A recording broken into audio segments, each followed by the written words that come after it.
Hello mga ka-super, nalulungkot ang Madam Negosyante ngayon for today's video, for today's rainy season, no? For the bagyo, for the maulan. Kasi nga, naubusan ako ng malagkit, oy. Hindi ko siya na-check before pa nag-ulan. Kasi kung na-check ko siya, kung may bumili, na-check ko na kunti na lang, mag-order na sana ako. Kahapon nag-order ako ng bigas, sana sinama ko na pala ito si Malagkit. Kaso nga, before nag-ulan, walang bumili sa akin na malagkit. So, hindi ko siya na-notice na obos na pala. So, wag niyo kong gagayahin. Dapat talaga nag-check-check. Hindi rin na-check ni ating super assistant. Hindi rin niya na-inform sa akin na, Madam, kunti na lang ang ating malagkit. Pero, okay lang yan. Bukas, yung ahente namin, order na lang ako ng isang sako na ng malagkit para hindi na ako maubusan. Yun nga lang, ang problema. Suspended ulit bukas ang pasok. So, maulan-ulan pa din. Bukas, may maghanap na malagkit. Ayoko pa naman na nagsasabing wala sa ating tour.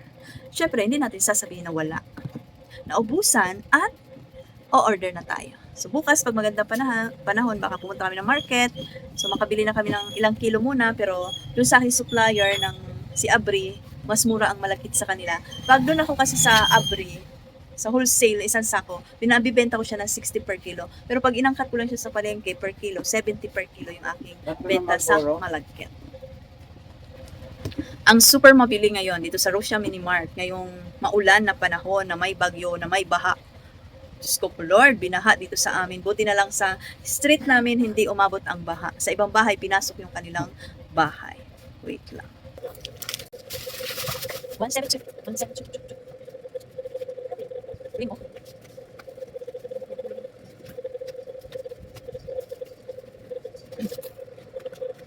Ay.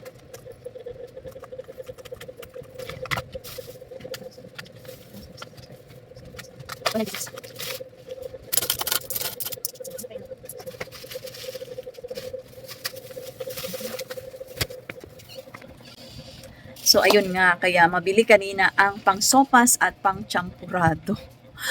Pang sopas, marami akong stock ng mga pang sopas, kaya hindi tayo maubusan. Yung malagkit lang talaga. Nakakaloka. Alam niyo naman, ang negosyante, ayaw nang naubusan, pero hindi kasi natin alam yung mangyayari, di ba? So, hindi natin napaghandaan.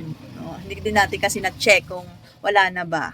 So, next time na lang, no? So, mag-stock na lang tayo yung enough. Mahirap naman kasi mag-stock din ng napakarami katulad ng malagkit kasi minsan binubukbuk yun. So, kailangan yung mabili. Minsan kasi may ano lang na yung kaya ng maulan, super mabili talaga malagkit. Pero pag ordinary days, ilan-ilan lang din naman ang bumipili doon. So, ang hinayang lang ako ngayon kasi wala lang ang laman. Yung huli nga bumili ngayon, umayag na siya kahit konti na lang, halagang 20 pesos kasi magchachampurado. Bukas, syempre maulan-ulan. Pero, okay lang yan. Next time, lesson learned na lang. Okay? So, yun lang. Evening duty-duty. Ang Madam Negosyante. Bye-bye.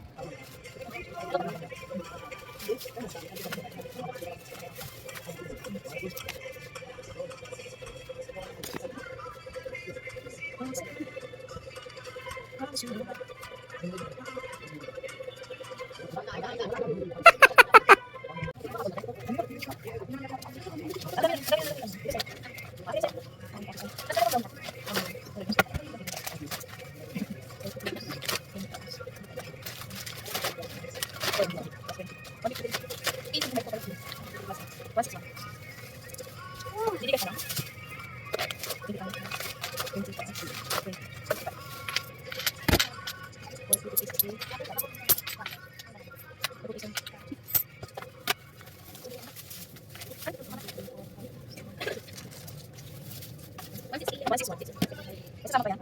161 plus 45? 206. Okay na ba? Wait na. Sana.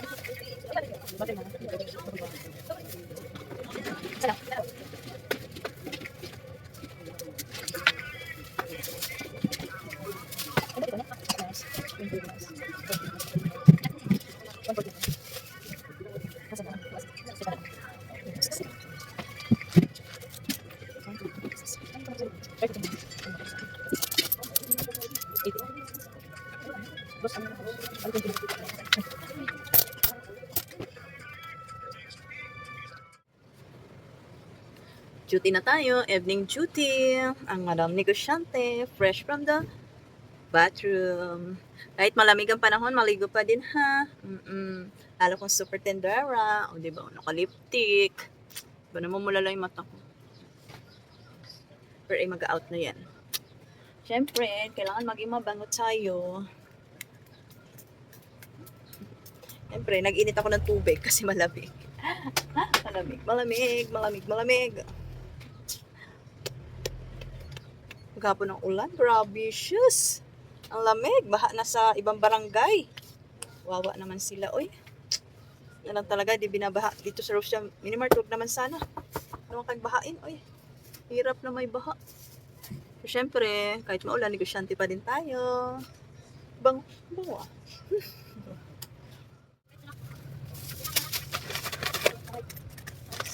Ini yang gas. Ano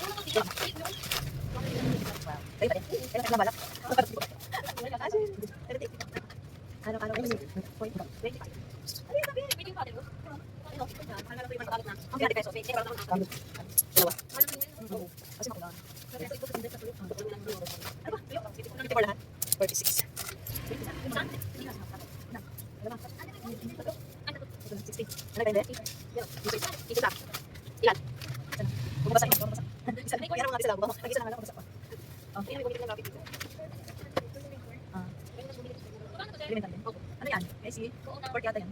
Ano price? Magkano? Ay, 50 pala yan. 60 para tayo. Sana ko yung corn soup.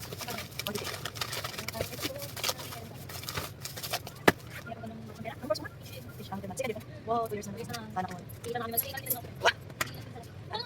Wala lang yan, may price yan. Mura lang sa'yo yan. 6, 7, 800. Wow, thank you. Yung pang service. May service siya. Siyempre, maulan. Ayan. Uwi ng super Maulan gabi. Maayong gabi, mau pinagabi. Gabi na ba? Magagabi na kasi magsi 6 PM na. Ulan, maghapon talaga yung ulan. Basa-basa. Basa-basa, sana all basa-basa. Yes. Pero walang makakapagpigil sa mga negosyante. Umulan, umaraw, bumagyo, bumaha. Negosyante pa rin. At your service. Pasok mga suki. Ikot tayo dito sa ating Rosia Minimart ngayong maulan. Marami din tayong mga ahente kanina. Dumating ang Gardenia, dumating ang Alfonso ko na Alhente, dumating si JTI. At dumating din, sino pa ba ang dumating? Si Jack and Jill went up the hill. Kaya ating mga chicherya, full pakwa pa. Masarap ang chicherya ngayon dahil maulan. Stay at home, stay safe. Kailangan may chicherya, pan-chicha-chicha. Siyempre, sasama natin ng drinks. Ang ating chiller ay nagmo-moist pag ganitong malamig ang panahon. Pag mainit, hindi yan nagaganyan. Okay lang yan. Siyempre, ayun nga, nakahinto siya. Kasi nakuha na niya yung lamig. Ayun. Marami tayong stocks, mga sabon-sabon. At kung ano pa, mga dilata, bagyo, punta lang sa Rosia Minimart. Marami tayong dilata dito. Sardinas, masarap. At ngayon, dami na rin nagbibilihan ng tuyo, noodles, itlog. Ang ating pambaon, nag-aantay pa rin kami ng suspension bukas. Wala pang suspension ng klase bukas. Kaya, ready pa rin yung ating pambaon section. At meron tayo dito naka buy one, take one. Paubos na rin. At syempre, ang ating mga noodle section. Paubos na yung ating Lucky Me Calamansi lang sa Kalam. Kanina pumunta si Jack and Jill din kami kumukuha ng manisin. Spaghetti. Ang ating itlog talaga naman pamahal ng pamahal. Pero 9 at saka 10 pa rin ang ating bintahan. Alright, duty-duty muna ang Madam Negosyante. At ako ay mag-order dahil maulan. Order muna tayo. Order tayo kung saan tayo maka-order. Kay Pure Gold, kay Emilus. Maraming lista si ating super assistant. Order natin mamaya. Okay? So, ang mga customer ay minsan bugso, minsan pa isa-isa. Siyempre, umuulan. Kaya, kailangan may karton tayo. Karton is mahalaga ngayon sa tindahan. Kasi madulas-dulas ang sahig. Ay, ang ating mga super mingmings. Wawa naman. Siya, duty-duty muna ang Madam Negosyante.